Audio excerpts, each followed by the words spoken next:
Subscribe to Storylab for more stories. Now, let's begin this one. Chapter 1. The River.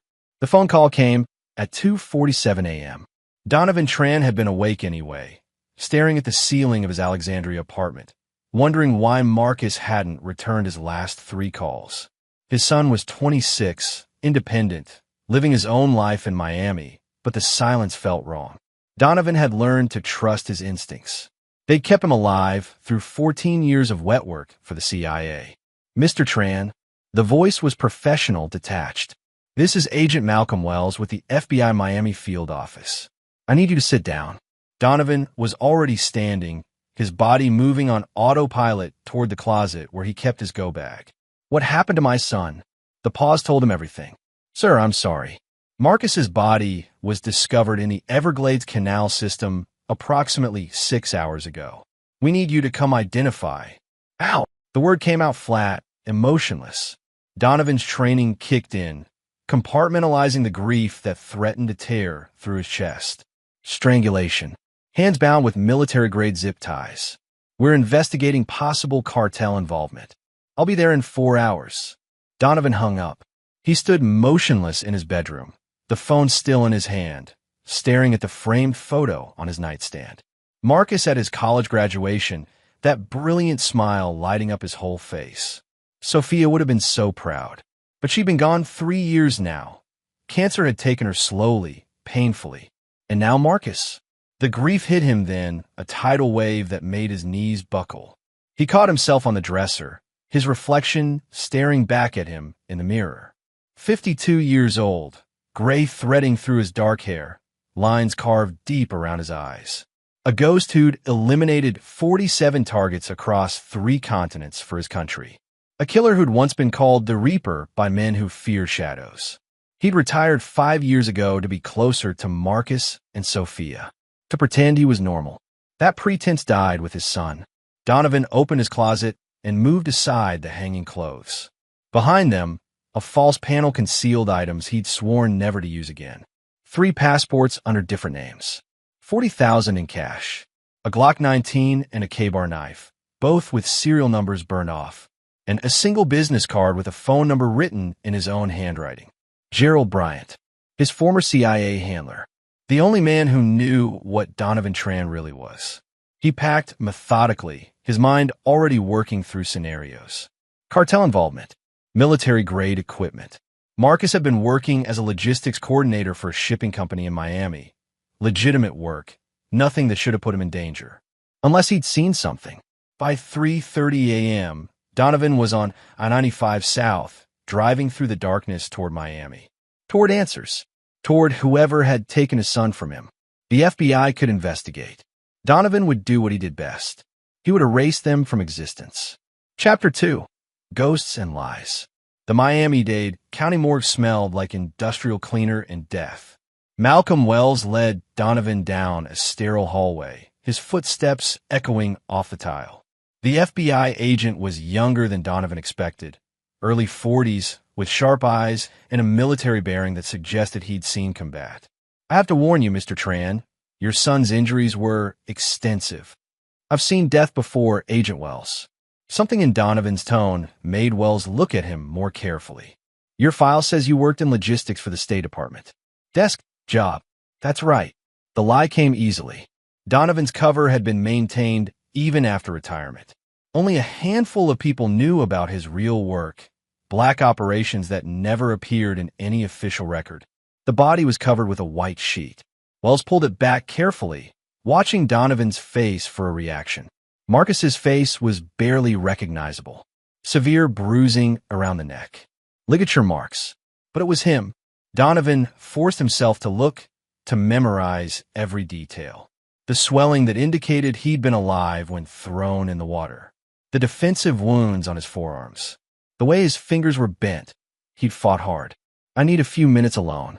Wells hesitated, then nodded. I'll be right outside. When the door closed, Donovan let himself touch his son's cold hand. Sophia had held this hand when Marcus was born. Had kissed these fingers when he'd scraped his knees learning to ride a bike. And now, he noticed something Wells had missed or pretended to miss. A small tattoo on Marcus's inner wrist, partially obscured by the bruising. Numbers 4-17B. A storage unit? A code? Marcus hadn't had any tattoos before. Donovan pulled out his phone and photographed it, along with the ligature marks and the distinctive pattern of the zip ties. Military grade meant specific manufacturers, specific buyers. When Wells returned, Donovan's face was composed again. You said cartel involvement. Which cartel? We can't disclose that during an active investigation. My son is dead.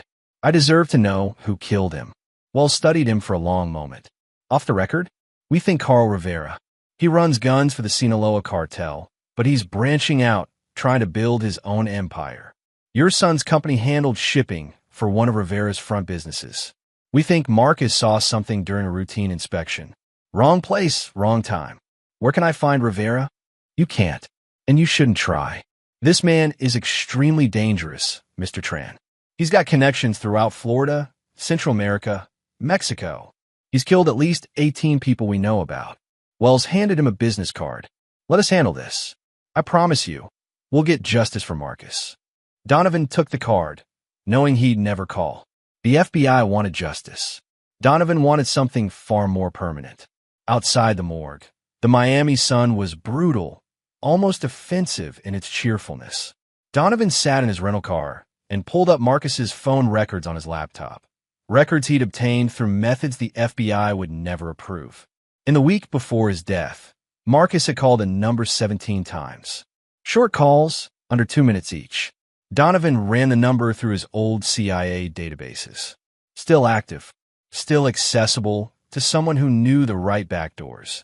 The number belonged to Ezra Conway, a low-level informant who'd worked with Donovan 8 years ago on a weapons trafficking case in Colombia.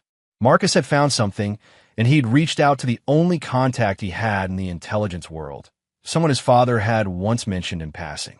Donovan dialed the number. It rang 4 times before a nervous voice answered. Yeah, this is Donovan Tran, Marcus's father. A sharp intake of breath. Jesus. Man, I'm sorry. I told him not to. Meet me. Tonight. You know the place. I can't, they're watching. 7 p.m. The Marina. Or I find you another way, and you won't like it. He hung up before Conway could refuse. Donovan's next call was to Gerald Bryant. This is a secure line, Bryant answered, his voice unchanged after 5 years. Still the same clipped, efficient tone. State your authorization code. Reaper 7 Echo Black. A long pause. That code was retired when you were. What do you need, Donovan? My son was murdered. I need everything you have on Carl Rivera. Ah, hell. I heard about Marcus. I'm sorry. Bryant's voice softened. But you know I can't just. Gerald, I spent 14 years doing things for you that would make your new recruits vomit. I never asked for anything. I'm asking now. Another pause, then a sigh. I'll send you an encrypted file. Everything we have. But Donovan, Rivera's connected. If you go after him, you're on your own. The agency can't protect you. I don't need protection. I need information. You need to be careful. You've been out of game for 5 years. Things have changed. I haven't. He disconnected and sat in the parking lot, watching the Miami traffic blur past. Somewhere in this city, Carl Rivera was walking around, breathing, living, while Marcus was cold on a metal table. Not for much longer. Chapter 3. The Lighthouse. The marina was nearly empty at 7 p.m., just a few sailboats bobbing in their slips and a drunk couple arguing near the parking lot. Donovan arrived 30 minutes early, scoped the location, identified 3 exit routes, and 2 good overwatch positions. Old habits. Ezra Conway showed up late, glancing over his shoulder every few seconds. He'd aged badly. Too much cocaine or paranoia, maybe both. Thin, jittery, with the look of a man who hadn't slept in days. You shouldn't have called me, Conway said, sliding into the passenger seat of Donovan's car. They're watching everyone who had contact with Marcus. Tell me what he found. Conway lit a cigarette with shaking hands. About 6 weeks ago, Marcus was doing a standard container inspection at the port. He noticed discrepancies in the manifests, containers that didn't match their listed contents. He got curious, started digging, found out his company was moving weapons for Rivera. Not just rifles, military hardware. Anti-aircraft missiles, C4, the kind of stuff that starts wars. Why come to you? He found my number in some old papers of yours.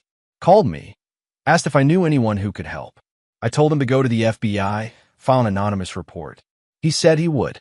Conway took a long drag. 2 days later, he called me back, terrified. Said someone had broken into his apartment. Nothing stolen, but things moved around. A message. Rivera knew. Rivera knew. I told Marcus to run, go to ground until the FBI could bring him in for protection. He said he just needed to grab something first. That was the last time I heard from him. Conway's hand trembled. I'm sorry, man. I should have done more. Donovan stared through the windshield at the darkening water. The tattoo. 417B. What is it? A storage unit. Lighthouse Storage on 8th Avenue. Marcus said he found documents, records, proof of what Rivera was doing. Said it was his insurance. You didn't tell the FBI? And end up like Marcus? Hell no. I gave you the information. What you do with it is your business. Conway opened the car door. One more thing. Rivera's got a big shipment coming in next week. The word on the street is it's his largest yet. Something that's going to put him on the map. He's been hiring, consolidating power. There's blood in the water, and the sharks are circling. Good. Makes him easier to find. Conway paused. I heard stories about you. About the Reaper. Guys in Colombia used to whisper about a ghost who killed 20 men in a single night. Made it look like they turned on each other. That true. I was never in Colombia. Conway nodded slowly. Right. Well, good luck. You're going to need it. Rivera's got maybe 50 guys working for him, and his second in command, Adrian Camacho, is a stone-cold killer. Former Mexican Special Forces. And then there's Hassan Maddox, Rivera's enforcer. That's the guy who probably strangled your son. Donovan's jaw tightened. Describe him. Big. 6'5", maybe 300 pounds. Bald. Scar across his left eyebrow. Likes to use his hands. Rumor is he's killed more than 30 people for Rivera. Enjoys it. Thank you, Ezra. One more thing. Disappear. Tonight. If Rivera thinks you talked to me, you're dead. Conway was already backing away. Already gone, man. Already gone. After Conway left, Donovan sat in the car for a long moment. Then he pulled up the encrypted file Gerald Bryan had sent. Carl Rivera, 38 years old. Born in Medellin, moved to Miami at 15. Started as a mid-level enforcer for the Sinaloa cartel.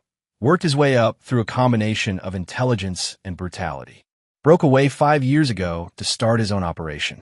The CIA suspected he was building a network that stretched from Mexico to Venezuela, with connections to FARC dissidents and corrupt military officials. Estimated net worth, $40 million. Estimated body count, at least 50. The file included photographs. Rivera was handsome in a dangerous way. Sharp features, expensive clothes, the confidence of a man who'd never lost. In one photo, he stood on a yacht with a beautiful woman, Gabriella Shepard, according to the file. Model, influencer, girlfriend. Another photo showed Adrian Camacho. Military bearing, cold eyes, the look of a professional soldier who'd crossed to the wrong side.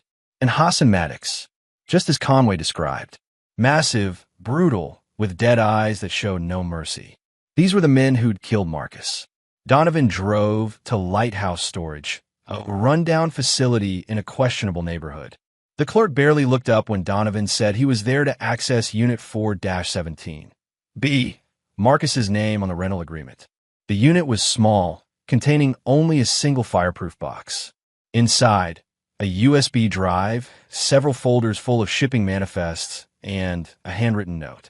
Dad, if you're reading this, things went bad. I couldn't go to you. Didn't want to put you in danger. The files on this drive prove everything. Carl Rivera is moving enough weapons to arm a small army. I don't know what he's planning, but it's big. I copied everything before they found out. I'm sorry I couldn't be stronger. Tell Mom I love her. Tell her I tried to do the right thing. Marcus. Donovan read the note 3 times, his son's words burning into his memory. Then he carefully placed everything back in the box, locked it, and left. He drove to a cheap motel on the outskirts of Miami and sat on the bed, staring at the water-stained ceiling. The smart play was to take Marcus's evidence to the FBI, let them build a case. Let the justice system work. But that's not what the Reaper would do. He pulled out his phone and began making calls. Old contacts, people who owed him favors, people who dealt in information and shadows. By midnight, he had what he needed. Carl Rivera maintained 3 residences, a penthouse in Brickell, a mansion in Coral Gables, and a working warehouse in Hialeah. He'd be at the warehouse tomorrow night, meeting with suppliers from Mexico. Donovan opened his go bag and began field stripping his Glock, checking each component with a muscle memory of thousands of repetitions. He laid out his tactical gear, his knives, his lock picks. The Reaper was coming out of retirement, and when he was done, Carl Rivera would know what it felt like to lose everything. Chapter 4. First Blood. The warehouse district in Hialeah was a maze of industrial buildings and poorly lit streets. Perfect for illegal business. Perfect for what Donovan had planned. He'd spent the previous day surveilling the location, identifying patterns. Rivera's operation was professional but not paranoid. Guards at the entrances, cameras covering the obvious approaches, but blind spots in the shadows. They were prepared for cops or rival gangs, not for a ghost. At 11 p.m., Donovan scaled a fence 2 buildings down from Rivera's warehouse. He moved through the darkness in tactical black, face covered, using techniques he'd refined in Syria, Yemen, Ukraine, places that didn't exist in his official file. The first guard never heard him coming. Donovan's knife slid between his ribs, puncturing the lung, a hand clamped over his mouth. The man died silently, lowered gently to the ground. Donovan dragged the body into shadow and continued. The second guard was checking his phone when the wire loop settled around his throat. Donovan twisted, applying pressure to the carotid arteries. Unconscious in 8 seconds, dead in 2 minutes. He left this one where he fell. He wanted them to know someone was inside. Inside the warehouse, music played. Narco ballads. Donovan could hear voices, laughter. Through a dirty window, he counted 12 men. Cases of weapons lined the walls. Rifles, handguns, crates marked with military stencils. And there, in the center like a king holding court, was Carl Rivera. He was exactly as his photos suggested. Designer clothes, expensive watch, the easy smile of someone who'd never faced real consequences. Next to him stood Adrian Camacho, scanning the room with professional alertness. And in the corner, massive and menacing, Hassan Maddox watched the door. The man who'd strangled Marcus. Donovan's finger tightened on his knife, but he forced himself to breathe. Not yet. Not like this. Rivera's death needed to mean something, needed to hurt. He attached a small camera to an overhead beam, angled to capture the whole space.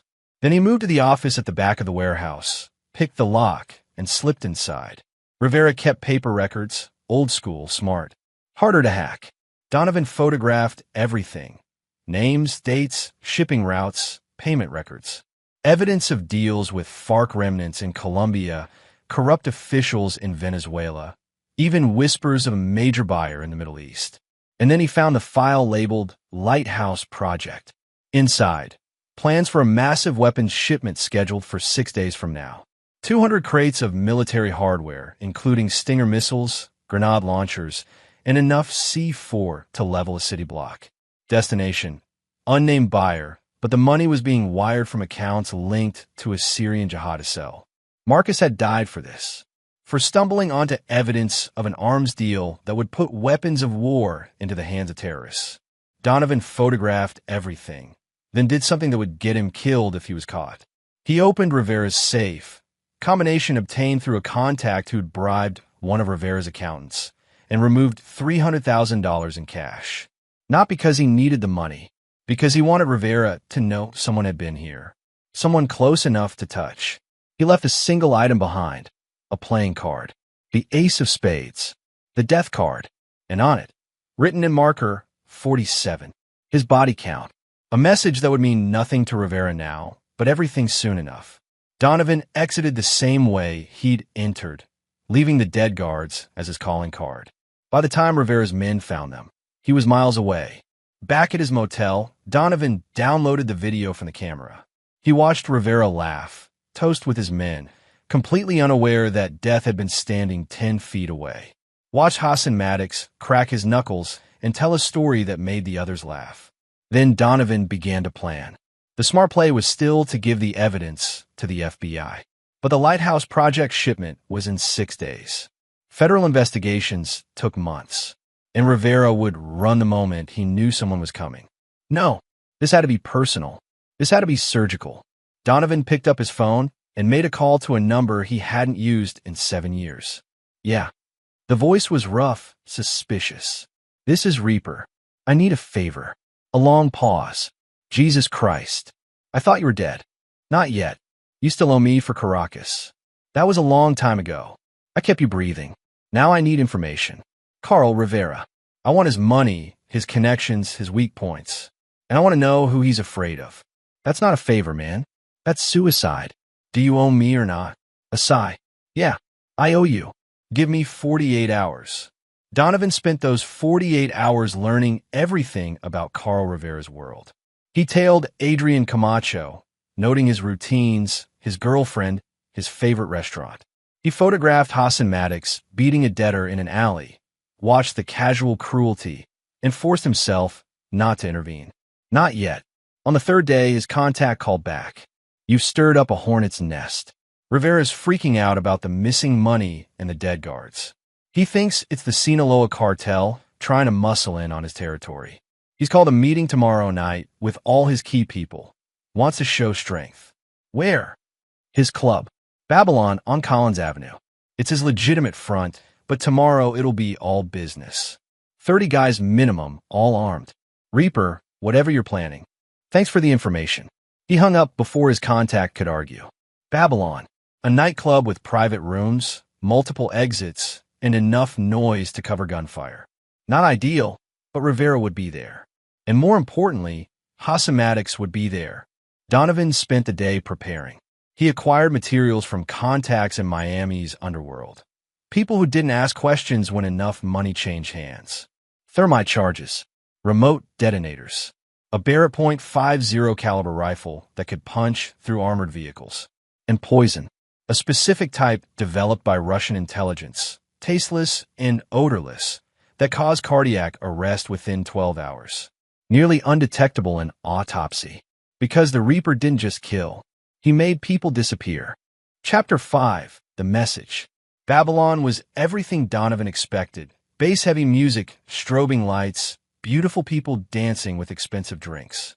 The perfect facade for the criminal empire Carl Rivera had built. Donovan entered through the front door like a paying customer, wearing expensive clothes he'd bought that afternoon. Designer suit, Italian shoes, the look of money. He ordered an 18-year-old scotch at the bar and scanned the room.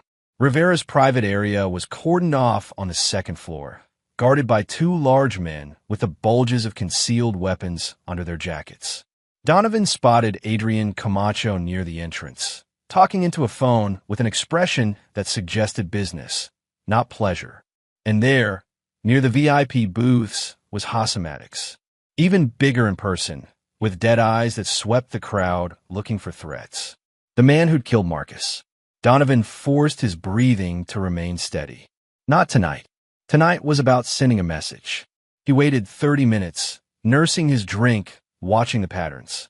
Then he went to the bathroom and changed in a stall. Black tactical gear, gloves, face mask. The suit went into his bag. He exited through the bathroom service door, which he'd unlocked during an earlier surveillance visit. The roof access was secured, but not alarmed. Donovan picked the lock in under a minute and climbed to the rooftop, where he had a clear view of Rivera's private balcony through the scope of his rifle. Rivera sat at the center of a large table, surrounded by his lieutenants. Adrian Camacho, Hassan Maddox, several men Donovan didn't recognize. They were arguing about something, gestures animated, voices raised even over the club's music. Donovan could have ended it right there. One shot, center mass, and Rivera would be dead before he hit the floor. But that was too quick, too merciful. Instead, Donovan adjusted his aim and fired. The .50 caliber round didn't hit a person. It hit the table directly in front of Rivera, exploding the wood and sending splinters flying. Chaos erupted, men diving for cover, guns drawn, screaming. Donovan fired 3 more rounds into the balcony, deliberately missing anyone, but making his point clear. I can reach you. Nowhere is safe. Then he was moving, breaking down the rifle and strapping it to his back, descending through the building's maintenance access. By the time Rivera's men made it to the rooftop, Donovan was 6 blocks away. He watched the news from his motel. Shooting at popular nightclub. No casualties, police investigating possible gang violence. His phone buzzed. A text from an unknown number. I see you, Ghost. Come for me if you dare. CR. Rivera had responded to the playing card message. Good. He was rattled. Donovan's next move came at 3 a.m. He drove to Coral Gables, to the mansion Carl Rivera called home. The security was better here. Guards, cameras, motion sensors. But Donovan had spent 14 years defeating systems just like this. He cut the power to the entire block using a junction box 2 streets over. In the confused darkness, he scaled the wall, avoiding the backup generator's coverage zones, and entered through a second-floor window. Inside, the house was exactly as he'd expected. Expensive and tasteless. Marble everywhere, gold fixtures, abstract art that cost more than most people earned in a year. Donovan moved through the rooms like a specter. In Rivera's home office, he photographed more documents. Then he did something that would terrify any criminal. He left evidence that he'd been there. A single bullet placed on Rivera's pillow. Next to it, another playing card. This one showed a photograph. Rivera's girlfriend, Gabriella Shepard, having lunch at a cafe. Taken that afternoon by Donovan. The message was clear. I know everything. I can reach anyone. But Donovan didn't touch Gabriella. Unlike Rivera, he didn't hurt innocents. On his way out, he encountered a guard making rounds. The man reached for his radio, but Donovan's knife found his throat first. He lowered the body quietly and continued moving. Back at his motel, Donovan received an encrypted email from Gerald Bryant. You're making noise. FBI knows someone's targeting Rivera. They're increasing surveillance. Whatever you're planning, do it fast. And Donovan, the Lighthouse Project shipment, it's worse than you think. Those weapons are going to a buyer who's planning an attack on U.S. soil. If that shipment goes through, hundreds could die. The FBI is trying to stop it, but Rivera's lawyers are blocking warrants. You need to step away. Let the system work. Donovan deleted the email. The system didn't work. The system was why Marcus was dead. He pulled up the surveillance footage from the warehouse, studying each of Rivera's lieutenants, identifying who mattered, who could be turned, who had to die. Adrian Camacho was a professional, loyal, dangerous. He'd have to be dealt with directly. Hasan Maddox was a rabid dog, useful to Rivera but ultimately expendable. And making him suffer would hurt Rivera where it counted, his reputation. But the key was the shipment. If Donovan could intercept the Lighthouse Project, destroy the weapons and the money, Rivera would be vulnerable. His suppliers would lose faith. His buyers would look elsewhere. And the cartel bosses he'd broken away from would see weakness. That's when Donovan would strike. He spent the next day acquiring the last pieces of his plan. A shipping container rented under a false name. Connections to a corrupt dock supervisor who could be bought. And information from a source inside Rivera's organization.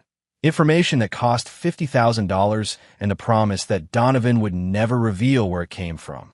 The Lighthouse Project shipment would arrive at the port of Miami in 3 days. It would be stored in Warehouse K-17 for exactly 6 hours before being loaded onto a cargo plane bound for Syria. 6 hours to intercept 200 crates of military hardware. 6 hours to destroy Carl Rivera's empire. Donovan smiled for the first time since Marcus's death. The pieces were falling into place. The Reaper was ready to hunt. Chapter 6, Betrayal. The night before the Lighthouse shipment was scheduled to arrive, Donovan received an unexpected call from Malcolm Wells, the FBI agent. Mr. Tran, I need you to come to my office. Now, is this about Marcus's case? It's about what you've been doing for the last week. Don't play stupid. We have surveillance footage from Babylon, and your fingerprints are found at Rivera's warehouse. Whatever vendetta you think you're on, it ends now. Donovan hung up. The FBI was closing in, which meant time was running out. But there was something else bothering him. How had the FBI connected him to the warehouse? He'd been careful, worn gloves. Unless His phone buzzed with a text from an unknown number. Want to know who really killed your son? Meet me. Dolphin Mall parking lot. Midnight. Come alone. EC. Ezra Conway. Donovan's instincts screamed trap, but the message raised questions he couldn't ignore. He'd assumed Rivera had ordered Marcus's death. But what if there was more to it? At 11:45 p.m., Donovan arrived at the mall, parking in a section with clear sight lines. He watched through binoculars as Ezra Conway appeared, looking even more nervous than before. Donovan approached with his hand near his concealed weapon. You have 30 seconds before I assume this is a setup. It's not, I swear. Conway was sweating despite the cool night air. I didn't tell you everything. About Marcus. About how they found out. Talk. There's a mole in the FBI. Someone feeding information to Rivera. That's how they knew Marcus was collecting evidence. That's how they knew to kill him before he could testify. Conway pulled out a folded paper. I've been digging, calling in favors. The mole is someone high up. Someone who's been protecting Rivera for years. Donovan took the paper. A name, Malcolm Wells. You're saying the FBI agent investigating my son's murder is working for Rivera? I'm saying check his bank accounts, his property records. He bought a house in the Keys last year. Cash, $3 million. You think the FBI pays that well? Donovan's mind raced. If Wells was compromised, that meant Rivera knew the FBI's every move. Knew about the investigation into the Lighthouse Project. Maybe even knew about Donovan's interference. Why tell me this? Conway lit a cigarette. Because I like your kid. And because if Rivera's got FBI protection, he's never going to pay for what he did. Someone has to stop him, and it sure as hell ain't going to be the feds.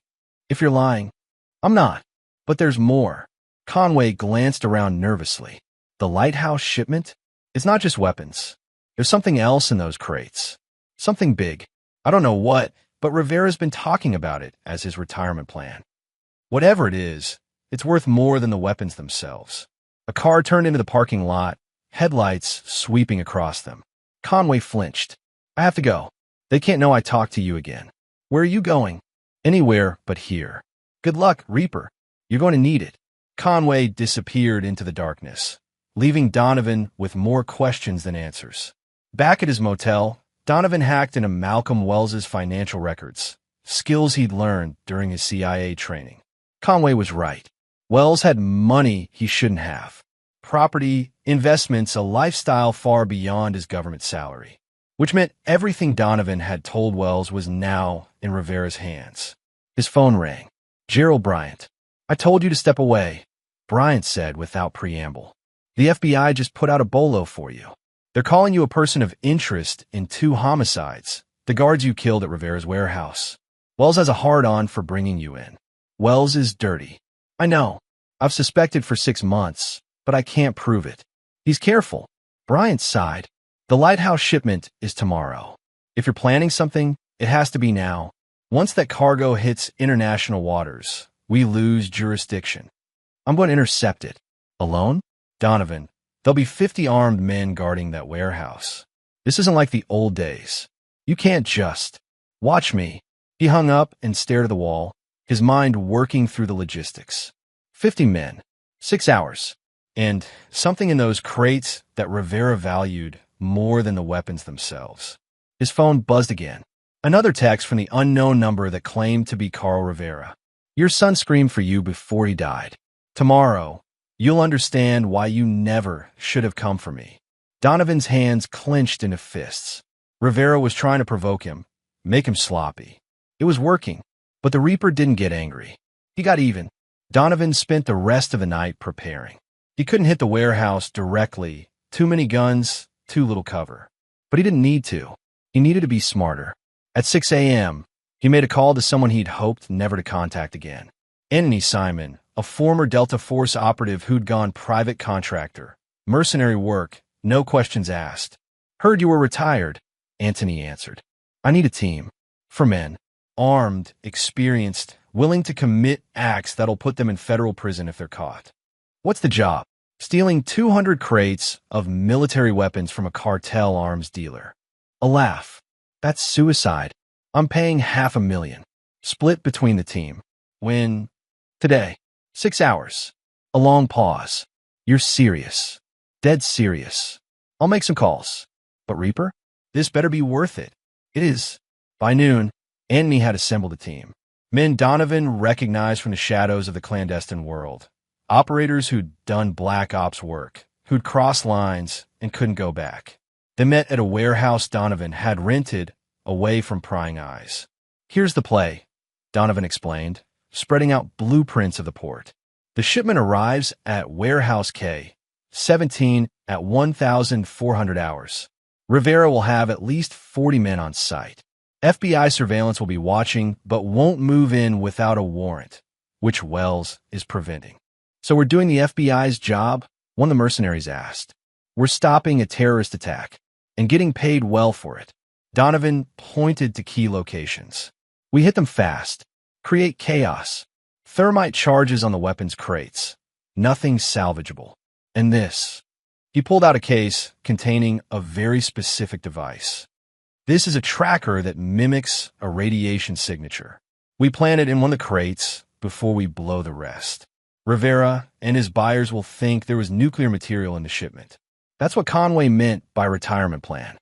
Rivera's been telling people he has access to a dirty bomb component. Does he? Antony asked. No, but his buyers will believe it.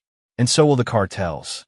Rivera will look like he's been playing both sides, trying to sell WMD material without telling them. They'll eliminate him for us. It was elegant, brutal, exactly the kind of psychological warfare Donovan had perfected over 14 years. What about Hassan Maddox? Antony asked. Word on the street is he's the one who actually killed your son. Donovan's expression didn't change.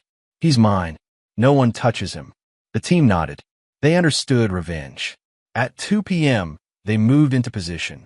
The port was a maze of shipping containers and industrial equipment, perfect for what they had planned. Donovan watched through binoculars as the cargo ship docked, unloading the Lighthouse Project crates onto trucks. Rivera's men swarmed the area, more than 40, just as expected. And there, overseeing everything, was Carl Rivera himself. Next to him, Adrian Camacho, and Hassan Maddox, massive and menacing. All units, stand by, Donovan whispered into his comm on my mark. The shipment began moving toward Warehouse K-17. This was it, the moment everything came together or fell apart. Donovan took a breath, thought of Marcus's face, thought of Sophia telling him to come home safe. Execute, and the port exploded into chaos. Chapter 7, Fire and Blood. The first explosion wasn't Donovan's. It came from the south end of the port, a shipping container erupting in flames, sending black smoke billowing into the sky. Diversionary charge, set by Antony's team. Rivera's men immediately split focus, half running toward the fire, shouting into radios. Perfect. Team 2, breach north entrance. Donovan commanded, moving through the maze of containers toward Warehouse K-17. He could hear gunfire now, short, controlled bursts. His team was engaging Rivera's outer guards. Donovan came around a corner and found 2 guards running toward the sounds of combat. He fired twice, suppressed rounds hitting center mass, and the men dropped without ever seeing him. He kept moving. The warehouse doors were open, trucks backing in to load the weapons crates. Donovan counted 8 men inside, another dozen outside. Too many for a direct assault. But he didn't need a direct assault. He climbed to the roof of an adjacent building and set up the Barrett .50 cal. Through the scope, he had a perfect view of the warehouse interior. He could see Rivera pacing, phone pressed to his ear, trying to figure out what was happening. Adrian Camacho was organizing a response, sending men to investigate the explosion and the gunfire. Professional, dangerous. And Hassan Maddox stood near the trucks, a submachine gun in his massive hands, scanning for threats. Donovan's finger tightened on the trigger. One shot, Maddox would be dead. But no, not like this. Instead, Donovan radioed his team. Light them up. Smoke grenades sailed through the warehouse's open doors, detonating and filling the space with thick gray clouds. Chaos erupted. Men coughing, shouting, firing blindly at shadows. Donovan dropped down from his perch and entered through a side door, moving through the smoke like a ghost. He found the first crate and attached a thermite charge, set for 5 minutes. Then the next, and the next. A guard materialized from the smoke, saw Donovan, try to raise his weapon. Donovan's knife took him in the throat. He moved on. Contact. Intruders in the warehouse, someone screamed. More gunfire. Closer now. Donovan placed the final charge and then the tracker, the device that would broadcast a fake radiation signature. He activated it and sprinted for the exit. Behind him, Adrian Camacho emerged from the smoke, weapon raised. Donovan dove behind a crate as bullets tore through the air. He rolled, came up firing, drove Camacho back into cover. Then he grabbed a second smoke grenade and threw it, using the confusion to escape through a loading door. Charges set, he radioed. Team, exfiltrate. 2 minutes. He ran through the port's maze, bullets zipping past, sirens wailing in the distance. Someone had called the cops. Good. More chaos. He found Anthony and the team near their extraction point. Everyone out. Yeah. Lost one guy. Took a round in the leg, but he'll live. Get him out of here. I'm staying. What? The charges are going to. The warehouse exploded. Not a small explosion. Thermite burned at 2,500 degrees Celsius, hot enough to melt steel. The weapons crates detonated in a chain reaction of ammunition and explosives, turning Warehouse K-17 into an inferno. The shockwave knocked Donovan off his feet. He covered his head as debris rained down, metal fragments and burning wood. When he looked up, the warehouse was gone, just a massive fireball and twisted metal. Screaming, men on fire, running, others crushed by debris. And somewhere in that hell, Carl Rivera was still alive. Donovan had seen him run when the smoke grenades were thrown. Donovan moved toward the chaos, searching. Police cars were arriving, FBI vehicles. He had minutes before the entire area was locked down. He found Hassan Maddox first. The big man was burned, his clothes charred, left arm hanging uselessly. But he was alive, stumbling away from the flames, looking for an escape route. Donovan stepped into his path. Maddox's eyes widened in recognition, or maybe fear. Who the hell? Marcus Tran, Donovan said quietly. You strangled him. You threw him in the river. Understanding dawned. Maddox reached for a weapon, but Donovan was faster.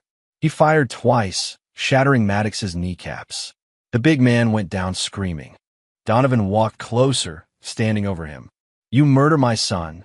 Rivera ordered it, Maddox gasped. I was just following. You enjoyed it. Donovan pulled out a length of wire, the same kind of zip tie that had been used on Marcus. Let me show you how it feels. What happened next wasn't quick. Donovan made sure Maddox understood every moment of pain, every second of terror. Made sure he felt what Marcus had felt. When it was done, Donovan walked away without looking back. The port was a war zone. Fire crews were arriving, ambulances, more police. In the chaos, Donovan slipped away, moving through shadows, disappearing into the city. Back at his motel, he watched the news coverage. Massive explosion at Port of Miami. Terrorism suspected. Dozens injured, several confirmed dead. FBI investigating. His phone rang. Gerald Bryant. What the hell did you do? Stop the Lighthouse Project. By blowing up half the port? Donovan, there are federal agents everywhere looking for you. Malcolm Wells is screaming about domestic terrorism. You need to disappear. Not yet. Rivera's still alive. Then let the FBI. The FBI has a mole. Wells is protecting Rivera. This ends my way. He hung up and checked his tracker. The fake radiation device was broadcasting perfectly. Within hours, rumors would spread through the criminal underworld. Carl Rivera had been working with WMD material, had been planning to sell a dirty bomb component without telling his cartel partners. They would come for him, and Donovan would be waiting. Chapter 8. The Cartel's Judgment. The next morning, Carl Rivera called an emergency meeting at his Brickell penthouse. Donovan knew because he'd tapped Rivera's phone 3 days earlier. He listened to the call, to Rivera's desperate voice. Someone hit the shipment. Someone who knows too much. I need everyone here. Now. Adrian Camacho responded. The tracker, they're saying there was nuclear material in the shipment. The Sinaloa bosses are asking questions. They think you were dealing behind their backs. I wasn't. It's a setup. Someone's trying to destroy me. Then we need to find out who. Fast. Donovan smiled. The trap was working perfectly. He spent the day making preparations for the endgame. Not an assassination. That was too merciful. He wanted Rivera to fall completely, to lose everything before the end. At 6 p.m., Donovan made a call to a number in Sinaloa, Mexico. A number connected to Hiram Luna, one of the cartel's high-level coordinators. This is Reaper. I have information about Carl Rivera. Who is this? Someone who knows Rivera has been stealing from you, skimming money from shipments, working deals without your approval, and planning to sell radioactive material that would bring U.S. federal heat down on all your operations. These are serious accusations. Check Warehouse K-17 at the Port of Miami. Your people will find radiation signatures in the debris. Rivera was planning his exit, make one big score with a dirty bomb component, then disappear, leaving you to deal with the FBI, Homeland Security, and nuclear task forces. A long pause. If you're lying, I'm not. And there's more. Rivera killed a federal witness, a young man who saw too much. There's an FBI investigation. Malcolm Wells has been protecting Rivera, but that's about to change. Wells is going down, and when he does, Rivera loses his shield. The Sinaloa organization will be exposed. Where are you getting this information? I'm the ghost who destroyed Rivera's shipment. I'm the one who's been hunting him, and now I'm giving him to you. All I want is to watch him burn. Another pause, longer this time.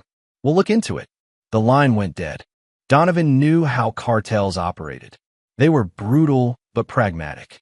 If they believed Rivera was a liability, bringing nuclear heat, stealing money, risking their organization, they would eliminate him themselves. No trial, no mercy. That evening, Donovan broke into Malcolm Wells's home in Coral Gables. The FBI agent wasn't there, probably at the office dealing with the port disaster. Donovan planted evidence throughout the house. Bank transfer records showing payments from Rivera's organization. Burner phones with incriminating texts. Photos of Wells meeting with Adrian Camacho. Everything carefully crafted to look like Wells had gotten sloppy. Then he made an anonymous call to the FBI's Internal Affairs Division, providing Wells's home address and detailed information about what they'd find. By morning, Malcolm Wells would be in custody. Rivera's FBI protection would evaporate. Donovan's final move came at midnight.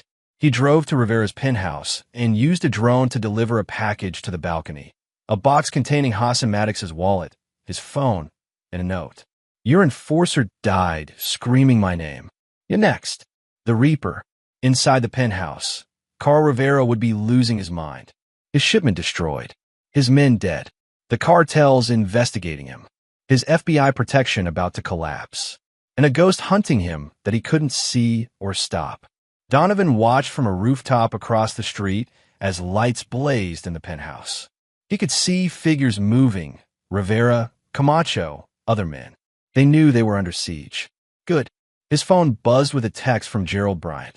Wells arrested an hour ago. Found enough evidence in his house to put him away for life. Good work. But Donovan, you need to stop. Let Rivera self-destruct. The cartels will handle him. Donovan didn't respond. The cartels would handle Rivera eventually. But not before Donovan got what he really wanted. A confession. Face to face. For Marcus. Chapter 9. The Reaper's Reckoning. 3 days later, Carl Rivera ran. Donovan had expected it. With Malcolm Wells arrested, the FBI investigation accelerating, and rumors of cartel displeasure spreading through the criminal underworld, Rivera had no choice. He couldn't stay in Miami. But Donovan had prepared for this too. He'd compromised Rivera's pilot, paid the man $250,000 to report Rivera's escape plans. When Rivera fled to his private airfield at 2 a.m. with only Adrian Camacho and 2 guards, Donovan was waiting. The pilot had done one other thing. Disabled the plane's radio and flight computer after takeoff, making it appear to air traffic control that the plane had experienced mechanical failure. By the time Rivera realized what was happening, the plane was being automatically rerouted to a remote airstrip in the Everglades. An airstrip Donovan had purchased a week earlier using a shell company. When the plane landed, Rivera and his men found themselves in the middle of nowhere, surrounded by swamp and darkness. No lights, no radio, just the sound of insects and distant alligators. What the hell? Rivera shouted at the pilot. Where are we? I don't know. The computer just. Donovan's voice cut through the darkness, amplified by speakers he'd set up around the clearing. You wanted to meet me, Carl. Here I am. Rivera spun, gun drawn, his men doing the same. Show yourself. Marcus Tran. Do you remember him? A pause. Who? The young man you had Hassan Maddox murder. The witness you eliminated because he saw your weapons shipment. Rivera's expression shifted. Recognition, then calculation. You're the father. The one who's been hunting me. I'm a reaper. And tonight, you pay for what you took from me. Adrian Camacho fired into the darkness, muzzle flashes lighting up the swamp. But Donovan wasn't where they were shooting. He was behind them, moving through the darkness like the ghost he'd been trained to be. He took out the first guard with a suppressed shot to the head. The second guard turned, and Donovan's knife found his kidney. The man went down silently. He's here, Camacho shouted, firing wildly. Fan out. But Donovan had spent 14 years hunting men in environments just like this. Syria, Afghanistan, Yemen. The Everglades weren't any different. He moved through the swamp water, silent, controlled. Came up behind Camacho and put a gun to the base of his skull. Drop it. Camacho froze. You're making a mistake. The cartels are already coming for him. You don't need to.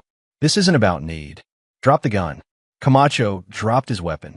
Donovan zip-tied his hands and left him alive. Camacho was just a soldier. He'd killed for money, not pleasure. He wasn't Hassan Maddox. That left Rivera and the pilot. The pilot was running, crashing through the undergrowth.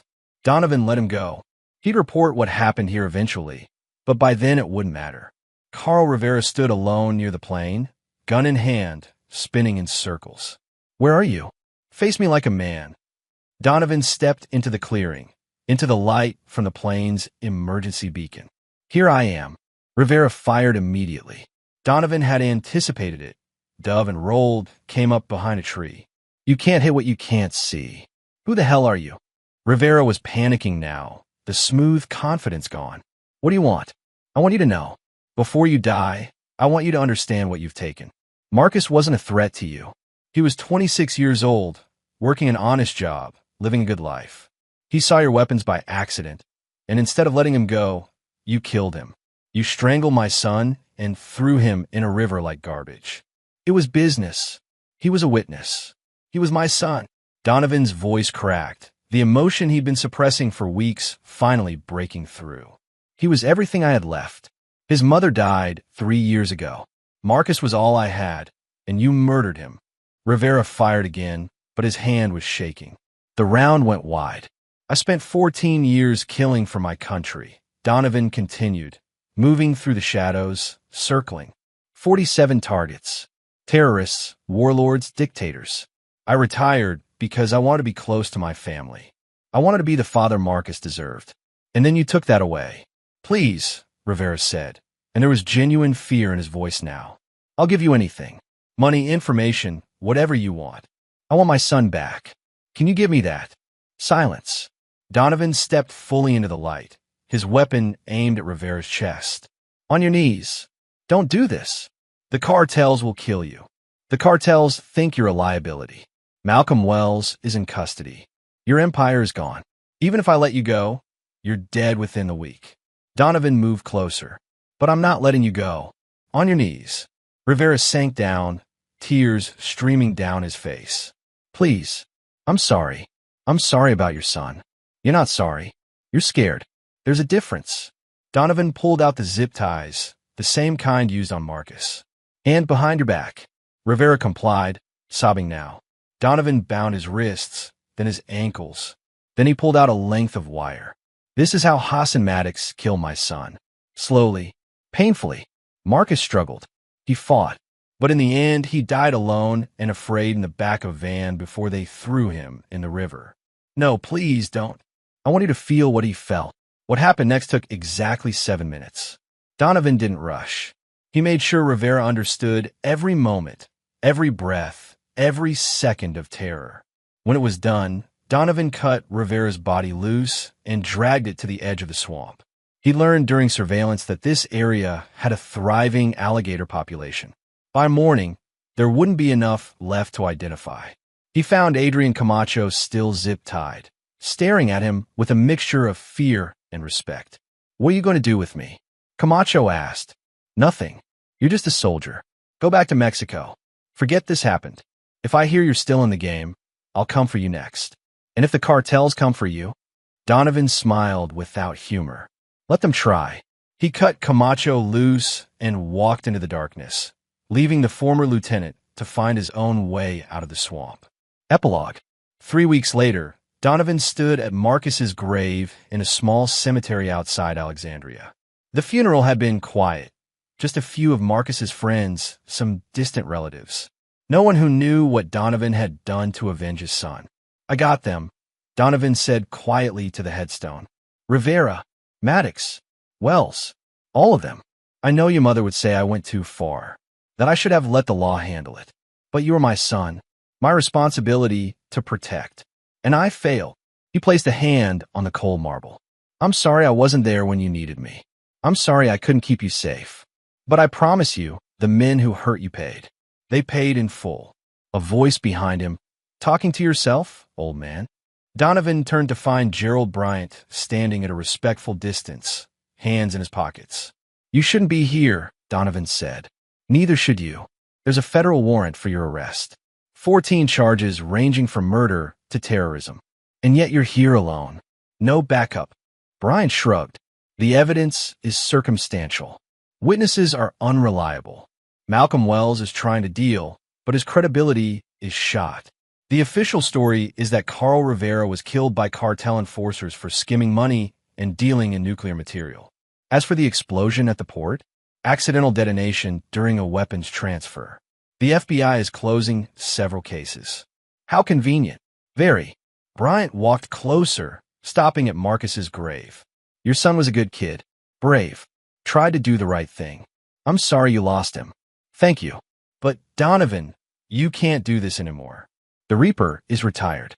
Has to stay retired. If you come back, if you cross that line again..." "I know." Bryant nodded slowly. "Where will you go?" "Somewhere quiet. Somewhere I can remember my son without blood on my hands." "There's a lot of blood on your hands." "I know." Bryant handed him a manila envelope. "New identity. Bank account with enough to live comfortably. The agency's way of saying thank you for your service. The agency wants to forget I exist." "That too." Bryant extended his hand. "Goodbye, Donovan. Try to find some peace." They shook hands, and then Bryant walked away, leaving Donovan alone with his grief and his ghosts.